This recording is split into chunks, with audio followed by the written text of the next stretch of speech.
Assalamualaikum warahmatullahi wabarakatuh. Perkenalkan, nama saya Zulfalid Nugroho dengan NIM 630102000097. Di sini saya akan sedikit membahas tentang investasi perbankan syariah. Dalam pokok pembahasan kali ini kita akan membahas yang pertama ada urgensi perbankan, yang kedua sejarah perkembangan perbankan Islam, yang ketiga ada produk dalam perbankan syariah, yang keempat ada dana investasi tidak terikat, dan yang kelima ada dana investasi terikat. Yang pertama ada urgensi perbankan. Urgensi menurut Kamus Bahasa Besar Indonesia atau KBBI adalah sebuah keharusan yang mendesak. Dari pengertian tersebut, kita dapat dikatakan bahwa urgensi merupakan keadaan di mana kita harus mementingkan suatu hal yang benar-benar membutuhkan untuk segera ditindaklanjuti. Karakteristik usaha dan prinsip dasar transaksi bank syariah. Terdapat beberapa kepentingan dalam pengembangan bank syariah sebagai berikut. Yang pertama ada dapat mengakomodir kebutuhan lapisan masyarakat yang berkeyakinan bahwa bunga bank sama dengan riba, sehingga mereka tidak dapat terlayani oleh lembaga perbankan yang ada menggunakan sistem bunga.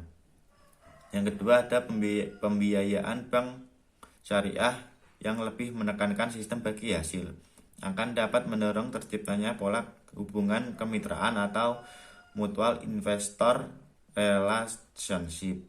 Yang ketiga adanya larangan transaksi keuangan yang bersifat spekulatif dan tidak didasarkan pada kegiatan usaha real, menyebabkan alokasi sumber daya keuntungan pada sistem perbankan syariah merupakan respon langsung terhadap kapasitas produksi dan output sektor real.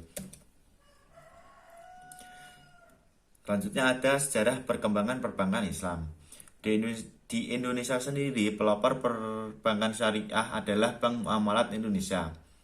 Berdiri tahun 1991, bank ini diprakarsai oleh Majelis Ulama Indonesia atau MUI dan pemerintah serta dukungan dari Ikatan Cendekiawan Muslim Indonesia atau ICMI dan beberapa pengusaha muslim. Bank ini sempat terimbas oleh krisis moneter pada tahun 1990-an sehingga ekuitasnya hanya tersisa sepertiga dari modal awal.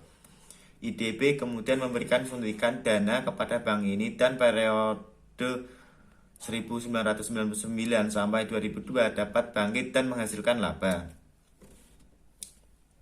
Selanjutnya ada produk dalam perbankan syariah. Yang pertama produk penghimpunan dana bank syariah. Produk ini terdiri dari wadiah, mudharabah, dan mudharabah muqayyadah. Yang kedua ada produk penyaluran dana bank syariah. Produk ini terdiri dari murabahah, salam istisna, ijarah, musyarakah, dan qard. Yang ketiga ada produk jasa layanan bank syariah. Produk ini terdiri dari wakalah, kafalah, sarf, hiwalah, dan raham. Selanjutnya ada dana investasi tidak terikat. Investasi tidak terikat antara lain yang pertama ada tabungan mudharabah, yaitu investasi tidak terikat pihak ketiga pada bank syariah yang penarikannya hanya dapat dilakukan menurut syarat tertentu yang disepakati. Yang kedua ada deposito mudharabah adalah investasi tidak terikat pihak ketiga pada bank syariah yang penarikannya hanya dapat dilakukan pada waktu tertentu dengan pembagian hasil usaha sesuai dengan nisbah yang telah disepakati di muka antara nasabah dengan bank syariah yang bersangkutan. Selanjutnya ada dana investasi terikat. Dana investasi terikat adalah istilah bank syariah untuk dana yang diterima bank dari nasabah sahibul mal dengan menggunakan akad wakalah bil ujrah untuk disalurkan kepada mudharib tertentu. Apabila pemilik dana atau sahibul mal memberikan batasan kepada pengelola dana atau mudharib mengenai tempat, cara, dan objek investasi, maka disebut sebagai mudharabah muqayyadah dan menggunakan akad mudharabah. Sekian, terima kasih.